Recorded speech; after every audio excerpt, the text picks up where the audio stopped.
மெரிபா paneer soda. I trust மெரிபா. இப்போதே ஆளுநர் அவர்கள் 108 அப்படின்ற நம்பரை மட்டுமே அவர் வச்சுக்கிட்டு ஃப்ளோர் டெஸ்ட்டுக்கு விஜய் அவர்கள் போனாலும் கூட திமுகவோ அதிமுகவோ விஜய் ஃப்ளோர் டெஸ்ட்ல தோற்கடிப்பார்கள் அப்படின்னு நம்பிக்கை இல்லை. தோற்கடிச்சா 6 மாசத்துக்கும் ஜனாதிபதி அவர்கள் ஆட்சி நடக்கும், 6 மாசத்துக்குள்ள தேர்தல் அறிவிச்சு தேர்தல் சந்திக்கணும். தாவேகா முதல் மாநாட்டிலே ஆட்சியில் பங்கு அதிகாரத்தில் பங்கு நம்ம கொடுப்போம் அப்படின்னு சொல்லிட்டாங்க. அதுல அமைச்சரவையில கொடுப்பாங்க, துணை முதல்வர் அளவுக்கு கொடுப்பாங்களான்னு தெரியாது. கட்சிகள் எண்ணிக்கைக்கேற்ப அமைச்சரவை கொடுக்கலாம். 5 எம்எல்ஏக்கள் இருந்தா ஒரு மினிஸ்டர் தருவோம், 10 இருந்தா 2 தருவோம். அப்படி இல்லை, தாவேகாவின் தலைமை என்ன நினைக்கிறாங்க அப்படின்றத பொறுத்து அந்த அமைச்சரவை கொடுப்பாங்க. அது இவங்க எவ்வளவு டிமாண்ட் பண்றாங்கன்றத பொறுத்து. திமுக அதிமுகவும் கூட்டணி வைக்கும் அப்படின்றது மேபி ரொம்ப ஃபார்ஃபெட்சா இருக்கலாம். இன்றைய காலகட்டத்தில் இன்றைய சூழல்ல அது 2 பேருமே செய்ய மாட்டாங்க. திமுகவில் தலைமை வலுவாக இருக்காங்க. அங்க அதிமுகவிலும் 2 பேரும் பேசி வச்சுட்டு அப்படியான ஒரு நிலை எடுக்க மாட்டாங்க. கேடர்ஸ் மத்தியில ஒரு கிராஸ் ஓட்டிங் நடக்கலாம், ஸ்ட்ராட்டஜிக் ஓட்டிங் நடக்கலாம். யார் முதல்வராக இருந்தாலும் அதிகாரிகள் அதே அதிகாரிகள் தான் இருக்க போறாங்க. இப்போ நாளைக்கு விஜய் வந்ததுக்கு அப்புறம் அந்த அதிகாரிகள்லாம் ஒரே நாள்ல மாறிடுவாங்களா, சிஸ்டம் ஒரே நாள்ல மாறிடுமா அப்படின்னு கேட்டா நமக்கு தெரியும். உதாரணத்துக்கு பாட்டிலுக்கு 10 ரூபா வாங்குறாங்கன்றது ஒரு மிகப்பெரிய குற்றச்சாட்டை வச்சிருக்கு. சிஸ்டத்தில் என்ன பிரச்சனைனா அங்க இருக்க ஊழியர்களுக்கு சம்பளம் பிரச்சனை இருக்கு. அவங்க ஊழியர்களாக இல்ல, முதல்ல கான்ட்ராக்ட் லேபிளா இருக்காங்க. இதெல்லாம் அவர் சரி பண்ணுவாரா?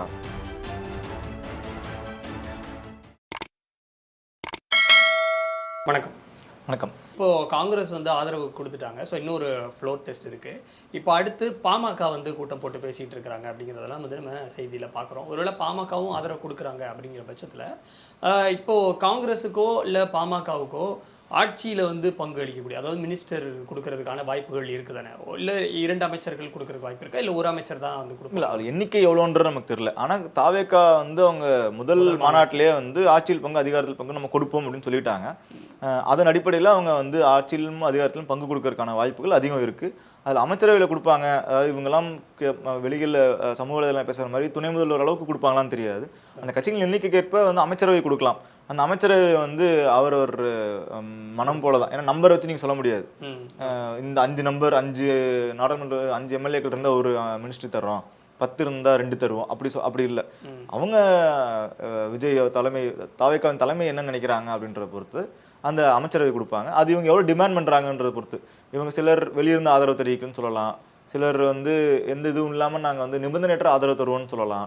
ஸோ அவங்களோட இன்டர்னல் பார்ட்டிஸ் என்ன முடிவெடுத்து வர்றாங்க அப்படின்றத பொறுத்து தான் தாவேக்கா அவங்க எண்ணம் போல் கொடுக்குறது. ஏன்னா இதுக்கு எந்த ஒரு இது கட்டுப்பாடும் கிடையாது.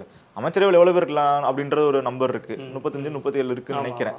அப்போ அந்த எண்ணிக்கைக்குள்ள நீங்கள் எவ்வளோ போர்ட்ஃபோலியோஸை டிவைட் பண்ணுறது பொறுத்து ஆமாம் கொடுத்துருந்துக்கலாம், அவ்வளோதான். ஓகே. இப்போ காங்கிரஸ் ஆதரவு கொடுத்துட்டாங்க, பாமகவும் ஆதரவு கொடுக்குறாங்க. அப்படிங்கிற பட்சத்தில் ஃப்ளோர் டெஸ்ட்டில் ஈஸியாக விஜய் அவர்கள் அவருடைய பெரும்பான்மையை நிரூபிக்கப்படுறாரு. அதுக்கப்புறம் ஆட்சி அமைச்சு தொடர்ச்சியாக அதை பண்ண போகிறாங்க. இப்போ அப்படி வெளிக்கட்சிகள் ஆதரவு கொடுத்தாலுமே அது ஒரு தொங்கு சட்டமன்றமாகத்தான் பார்க்கப்படும் அப்படின்னு பலர் செய்திகளை சொல்கிறத நம்ம பார்க்குறோம். அப்படி இருந்தால் எந்நேரமும் அந்த கட்சி ஒரு பதட்டத்திலே தான் இருக்க வேண்டியிருக்கும். திடீர்னு இந்த கட்சி ஆதரவை விலக்கிடுவாங்களோ அப்படின்லாம் சொல்கிறாங்க. ஏன்னா நம்மளும் ரொம்ப ஆண்டுகளுக்கு அப்புறமா இப்போ தான் தொங்கு சட்டமன்றம் அப்படிங்கிறதே பார்க்குறோம். இப்போ இருக்கக்கூடிய யங்ஸ்டர்ஸுக்கு இது இன்னும் ரொம்ப புதுசாக இருக்கும். ஒரு 7-8 ஆண்டுகளா அரசியலை பாக்குறவங்களுக்கு கூட இப்பதான் ஃபர்ஸ்ட் டைம் ஒரு இதெல்லாம் தமிழ்நாடு அரசியல் வரலாற்றுல தொங்கு அப்படின்றது தான் முதல் முறை. ஏன் 2006 தொங்கு சட்டம் சொல்ல முடியாதுன்னா அப்ப கூட்டணி கட்சியோட வலிமையோட சேர்த்தா அது ஒரு பெரும்பான்மை இதா இருக்கு. ஆனா இப்ப இவர் வரப்ப கூட்டணியே இல்லாம இவர் வந்ததுக்கு அப்புறம் இது போஸ்ட் போல்ல ஒரு அலைன்ஸுக்கான முயற்சி நடந்துட்டு இருக்குன்றப்போ அதனால இது தொங்கு சட்டம் அப்படின்னு சொல்றோம். 1. நம்பர் 2, நீங்க சொல்ற மாதிரி ஆதரவெல்லாம் கொடுத்து, அதாவது இது கான்ஸ்டியூஷனலா அபிஷியலா இல்லாம இவங்களை ஆதரவெல்லாம் கொடுத்து அதுக்கப்புறம் எந்நேரம் வேணாலும் இந்த ஆதரவு விலக்கிடுவாங்களோ அப்படின்றது political for all the parties. எல்லா கட்சிகளும் பதட்டம் இருந்துகிட்டே தான் இருக்கும். அந்த பதட்டம்லாம் இருக்கவே இருக்காது யாருக்கும். ஏன்னா அந்த 5 வருஷத்தை நீ அப்படியே விட்டுருவாங்க எல்லா கட்சிகளும். ஏன்னா விஜய் இந்த எண்ணிக்கை எடுப்பார் என்பதை யாராலும் கணிக்க முடியல. அப்போ விஜய்க்கு ஒரு இனம் புரியாத ஒரு ஆதரவு இருக்கு அப்படின்னு நம்மளால இதுல புரிஞ்சுக்க முடியுது. காரண காரியமின்றி தர்க்கங்கள் இல்லாம ஒரு ஒரு ஒரு ரீசனிங் இல்லாம விஜய் மீது மட்டும் நம்பிக்கை வைத்து வாக்களிச்சிருக்காங்க எவ்வளவு பேர் அப்படின்றதான் நம்ம இதனால புரிஞ்சுக்க முடியுது. அப்போ அவர் விஜய் வச்ச குற்றச்சாட்டுகள்லாம் என்னன்னா அதிமுகவை முற்றிலுமாக அவர் பிரச்சாரத்துல பேர் கூட எடுக்கல, திமுகவை விமர்சிச்சே இந்த பிரச்சாரங்கள் எல்லாம் முன்னெடுத்தார். அப்ப சட்டமன்றத்துல உள்ள ஒரு ஒரு சட்ட ஃப்ளோர் டெஸ்ட் வைக்கிறாங்கன்னு வைங்களேன். அந்த ஃப்ளோர் டெஸ்ட்ல உதாரணத்துக்கு திமுகவும் அதிமுகவும் சேர்ந்து அவரை வீழ்த்துது அப்படின்னா அது அவருக்கான ஆதரவை இன்னும் அதிகம் தான் படுத்தும் அப்படின்றதான் நம்ம பார்க்க முடியுது. ஏன்னா 108 கொடுத்தனால தானே உங்களை வீழ்த்திட்டாங்க, நாங்கள் உங்களுக்கு ஃபுல் ஸ்வீப் கொடுக்குறோன்றப்போ ஒருவேளை எப்போது வீழ்த்தினாலும் திரும்ப வரும்பொழுது அது மாசிவ் ஸ்வீப்பா இருக்கும். அது அந்த தவறு அந்த அந்த அரசியல் தவறு பதட்டமே தேவைப்படுது. ஒருவேளை நீங்க ஆதரவை விலக்கிக்கிட்டு இனி மறுபடியும் வந்து மெஜாரிட்டி கிடைக்காம ஆக்கலாலும் பரவாயில்ல, அதுக்கப்புறம் காலம் இருக்கும், அதுக்கப்புறம் ரீஎலெக்ஷன் வர கூட வாய்ப்பு இருக்கு, அப்படி வந்தா நான் இன்னும் மெஜாரிட்டியா அதுதான் வந்து அது ரியாலிட்டியும். ஒருவேளை உதாரணத்துக்கு இப்போதே ஆளுநர் அவர்கள் உங்களோட அந்த 108 அப்படின்ற நம்பரை மட்டுமே அவர் வச்சுக்கிட்டு அவர் நீங்க வந்து ஃப்ளோர் டெஸ்ட் வாங்கன்னு சொன்னா கூட, ஃப்ளோர் டெஸ்ட்டுக்கு விஜய் அவர்கள் போனாலும் கூட என்னுடைய தனிப்பட்ட ஒப்பீனியன் பார்க்குறப்போ, பெர்செப்ஷன் பார்க்குறப்போ, திமுகவோ அதிமுகவோ அல்லது மற்ற கட்சிகள்லாம் சேர்ந்து விஜய் வந்து ஃப்ளோர் டெஸ்ட்டில் தோற்கடிப்பார்கள் அப்படின்னு நம்பிக்கை இல்லை. ஏன்னா ஒருவேளை தோற்கடிச்சா நீங்கள் அடுத்த 6 மாதத்துக்குள்ளே, இப்போ உடனடியாக நடக்காது, 1 மாதம் நடக்காது, ஒரு 6 மாதம் அவகாசம் இருக்கும். 6 மாதத்துக்கும் ஜனாதிபதி ஒரு ஆட்சி நடக்கும், 6 மாதத்துக்குள்ள தேர்தல் அறிவிச்சு தேர்தல் சந்திக்கணும். இந்த எல்லா கட்சிகளும் திரும்பவும் ஒரு தேர்தல் சந்திக்கிறதுக்கு தயாராக இருக்கிறாங்களான்னு கேட்டால் பெரிய கேள்வி அது. இன்னொன்று அந்த தேர்தல் நடக்கிறப்ப என்ன ஆகும்னா இன்னும் சிம்பத்தி ஓட்டு இன்னும் அதிகமாகும். கண்டிப்பா நீங்க சிம்பத்தி ஓட்டு அதிகமாகும். பிளஸ் எல்லா இடத்துக்கும் வந்து ஜெயிக்கிறவங்களுக்கு ஓட்டு போடணுங்கிற மென்டாலிட்டியும் ஒரு சில யாரு ஜெயிப்பாங்கன்னு தெரியாதனால உங்களுக்கு ஸ்பிட் ஆயிருக்கு. தாவேக போடுவோம் வருவாரா வரலன்னு தெரியலன்ற மாதிரி ஒரு டைலமால போட்டனால ஒரு 108 வந்திருக்கு. திமுக வரும்னு நினைச்சு போட்டனால அவங்களுக்கு ஒரு 74 75 வந்திருக்காங்க, கூட்டணி கட்சியில் வந்திருக்காங்க. அதிமுக அவங்க ஸ்ட்ராங் ஹோல்ஸை மட்டும் தக்க வச்சுக்கிட்டனால அவங்க ஒரு 50களில் இருக்காங்க.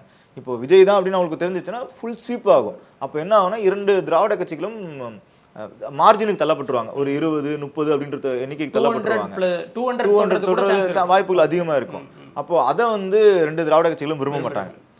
இந்த பொசிஷனே போதும், இதை விட மோசமான பொசிஷனுக்கு போய் அது பொலிட்டிக்கல் சூசைட் ஆயிரும்.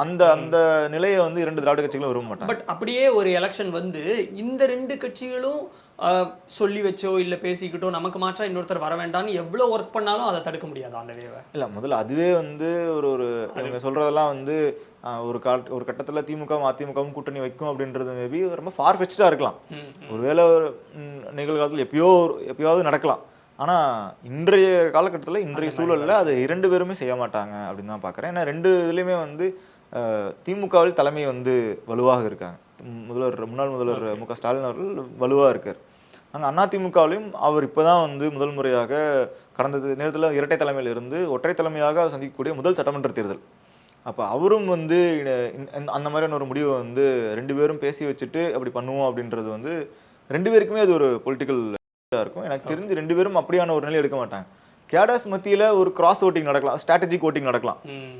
3ஆம் நபரா ஒருத்தர் வர்றாரு அப்படின்றப்போ அப்ப 2ஆம் இடத்துக்கு வர்றவர், ஒரு உதாரணத்துக்கு ஒரு புதிய கட்சி வருது, அது ஏதோ ஒரு புதிய கட்சி வருது, அங்க திமுகவும் அதிமுகவும் இருக்காங்க, அங்க அதிமுக 2ஆம் இடத்துக்கு வருது அப்படின்றப்போ அந்த நியூ ஃபோர்ஸை எலிமினேட் பண்ணணும். ஏன்னா அந்த நியூ புதிய கட்சியை வந்து அனுபவம் பல காரணிகள் இருக்கலாம்.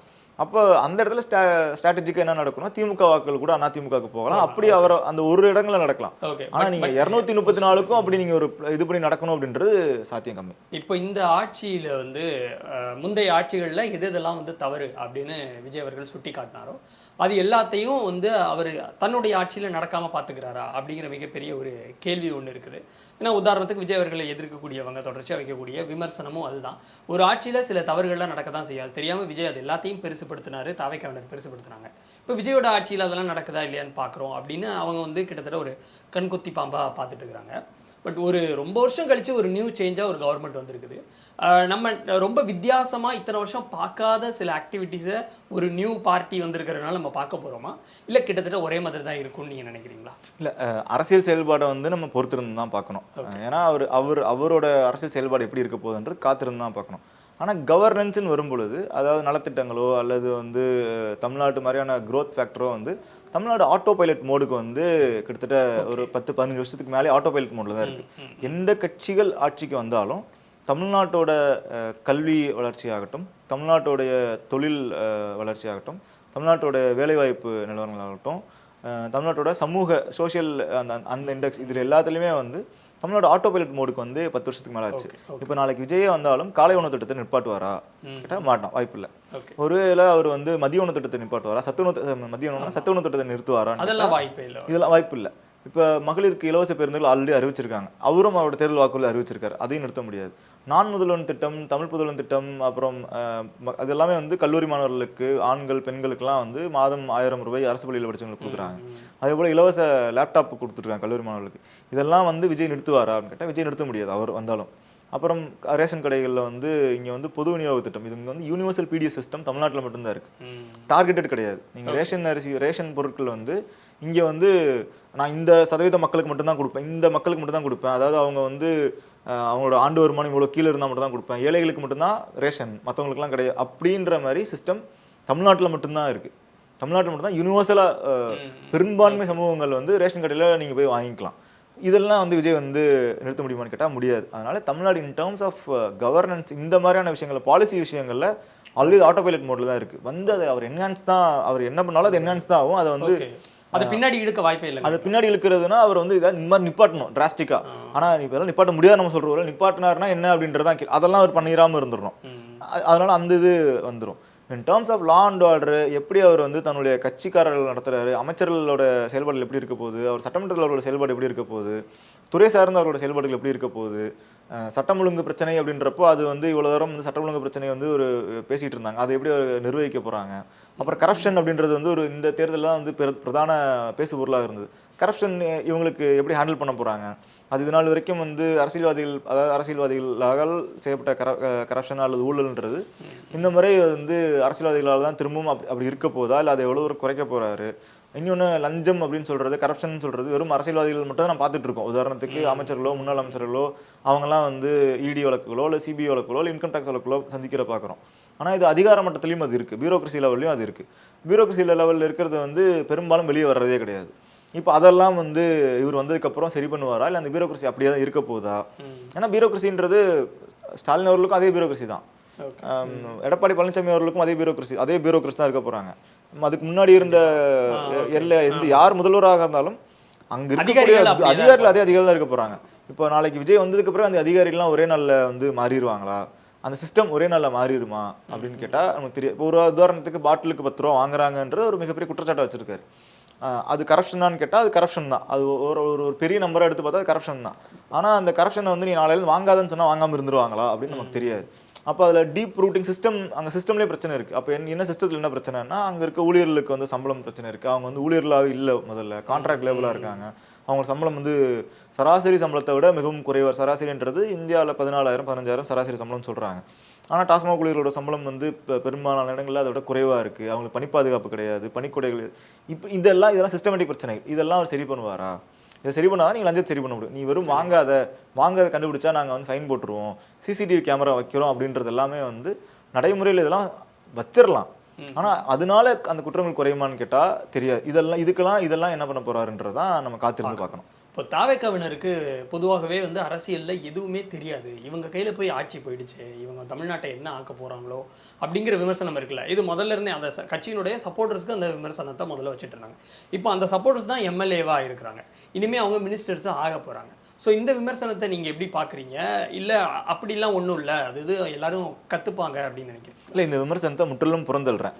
அதாவது நீங்கள் எந்த ஒரு ஒரு ஒரு குறிப்பிட்ட மக்களையோ ஒருத்தர் ஆதரிக்கிறாங்கன்றதுக்காகவோ அல்லது ஒருத்தர் எதிர்க்கிறாங்கன்றதுக்காகவோ அல்லது ஒரு விஷயத்தை பின்பற்றுறாங்க அப்படின்றதுக்காகவோ அல்லது ஒரு நம்பிக்கை கொண்டிருக்காங்க அப்படின்றதுக்காகவோ அவங்கள வந்து இந்த மாதிரி அவங்களுக்கு எதுவுமே தெரியாது, புரியாது, அல்லது இன்னும் சொல்ல போனால் இவங்க சொல்கிற வார்த்தைகள்லாம் பயன்படுத்துறது, அதாவது விஜய் அதாவது தாவேகா ஆதரவாளர்களை குறிப்பிட்டு பயன்படுத்துகிற வார்த்தை எந்த வார்த்தையும் வந்து ஏற்றுக்கொள்ளக்கூடியது கிடையாது.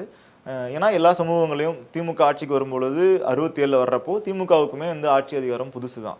திமுக எடுத்த உடனே ஆட்சிக்கு வரல. திமுக இருக்க எல்லாருமே வந்து எடுத்த உடனே வந்து கொள்கைகளை படித்து முழுவதுமாக கொள்கை நிலை பெற்றவர்கள் கிடையாது. இன்றைய திமுகவிலுமே வந்து இருக்கிற அனைவருமே கொள்கை தெரியுமான்னு கேட்டா தெரியாது. ஆனா அந்த 67 ஆட்சிக்கு வர்றதுக்கு முன்னாடி ஒரு மொழி மாதிரியான ஒரு முக்கியமான பிரச்சனையில அவங்க வந்து தங்களுடைய உயிரை விடுறதுக்கு கூட தயங்காம அந்த போராட்டத்துல வந்த மாதிரியான வரலாறு இருக்குது. பட் இங்கே பார்த்தா பிஹேவியரே வேற மாதிரி இருக்குல்ல. கரெக்டான கேள்வி. மொழிப்போருக்கு 67 ஆட்சிக்கு வர்றதுக்கு முன்னாடி மொழிப்போருக்கு உயிரை விடுறதுக்கு ரெடியா இருந்தாங்க. அதை ரெடி பண்ணது யாரு? அப்போ அந்த மக்கள்லாம் அதாவது நீங்க சொல்றது அந்த பெரும்பான்மை மக்கள் அப்போ பொலிட்டிசைஸ்டா இருந்தாங்கன்னு சொல்ல வர்றீங்க. பொலிட்டிசைஸ் பண்ணது யாரு? திராவிட இயக்கங்கள் இயக்க அரசியல் பண்ணாங்க. 49 வரைக்கும் இயக்க அரசியல் பண்ணாங்க. அதுக்கப்புறம் தான் திமுக கட்சி ஆரம்பிக்குது. அப்பவும் இயக்க அரசியல் இலைவா இருந்தது. இயக்க அரசியல் பண்ணாங்க. திமுகவும் வந்து பொலிட்டிசைஸ் பண்ணாங்க. திமுகவை தாண்டி மற்ற மாணவர் இயக்கங்கள்லாம் பொலிட்டிசைஸ் பண்ணாங்க. பொலிட்டிசைஸ் பண்ணி தான் இந்த இந்திய எதிர்ப்பு போராட்டம்லாம் நடந்தது. உயிரை மாய்த்து கொள்ளும் அளவுக்கு தமிழ் பெற்று இருந்தாங்க. ஐடியாலஜிக்கலி ஸ்ட்ராங்கா இருந்தாங்க. 67 திமுக ஆட்சிக்கு வந்தது. Okay, right. இப்போ 2000 கூட நம்ம எடுத்துக்கோம். 2000 இல்ல 67 இருந்து எடுப்போம். 67 இருந்து 2026 வரைக்கும் 2 திராவிட கட்சிகளும் தான் மாற்றி மாற்றி ஆட்சி பண்ணாங்க. அப்போ இந்த மக்கள் நீங்க சொல்ற குற்றச்சாட்டுகள் எல்லாம் உண்மையாக இருக்கும் பட்சத்தில், அல்லது நீங்க வந்து குற்றச்சாட்டை வந்து வைக்கிறீங்க அப்படின்னா அதற்கு காரணமும் நீங்க தான், அதற்கு பொறுப்பேற்க வேண்டியவரும் நீங்கள் தான். ஏன்னா நீங்க தான் இந்த அந்த மக்களை வந்து முழுவதுமாக அரசியலற்ற தன்மைக்கு கொண்டு போனதும் நீங்க தான். இல்ல ஏன்னா விஜய் வந்து ஆளலையே, நீங்க அவரால் அவங்க வந்து இப்படி இருக்காங்க அப்படின்னா விஜய் வந்து இப்பதான் அவருக்கு வாய்ப்பு கிடைச்சது. அப்படி ஆக்காம விட்டதுக்கான தண்டனையா அவங்க தான் எங்களை ஆட்சி பண்ணுவாங்களாங்கிற ஒரு கேள்வி வந்துடும். அதுக்கு ஆக்காமட்டதுக்கான தண்டனையா அது தண்டனையா நீங்க எப்படி பார்க்க முடியும்? மக்கள் வந்து நீங்க ஒரு 20 ஆண்டு காலம் 25 ஆண்டு காலம் அரசியல் நீங்க ஒண்ணு பண்றீங்க. கடந்த 25 ஆண்டு காலத்துல நீங்க ஒரு அரசியல் ஒண்ணு பண்றீங்க. அதுல இருந்து மக்கள் ஒரு படிப்பினை எடுக்கிறான், மக்கள் ஒண்ணு புரிஞ்சுக்கிறாங்க, அதுல இருந்து அவங்க ஒருத்தர் தேர்வு பண்றாங்க. இது தண்டனை நீங்க எப்படி பார்க்க முடியும்? இது ஒரு ஜனநாயகத்துல இது ஒரு மேண்டேட் கொடுத்துருக்காங்க, மக்களா சேர்ந்து ஒரு மேண்டேட் கொடுத்துருக்காங்க. அந்த மேண்டேட்ல அவர் வர்றாரு, இது தண்டனையாக எப்படி நம்ம பார்க்க முடியும்? இப்ப அந்த மக்கள்லாம் வந்து இப்ப அவங்கலாம் படிக்காம இருந்தாங்களா? அப்ப அவங்க படிக்காம இருந்தாங்கன்னு, ஒருவேளை படிக்காம இருக்காங்கன்னு சொன்னீங்கன்னா அப்ப 50 ஆண்டு 60 ஆண்டுகள் திராவிட ஆட்சியில் நீங்க அவங்களை படிக்க வைக்கவே இல்லையா? இது வந்து மக்கள் முடிவையும் மக்களோட மதிப்பீட்டையும் வந்து இழிவுபடுத்துது. இது ரொம்ப குறைச்சு மதிப்பிடுறது மற்றும் இழிவுபடுத்துது. அந்த குறைச்சு மதிப்பிடுறது தான் யாருமே கணிக்க முடியாம 108 அப்படின்ற இடத்துக்கு வந்தது. ஓகே, உங்களோட கருத்துக்களுக்கு ரொம்ப நன்றி. நன்றி. மெரிபா பன்னீர் சோடா, ஐ ட்ரஸ்ட் மெரிபா.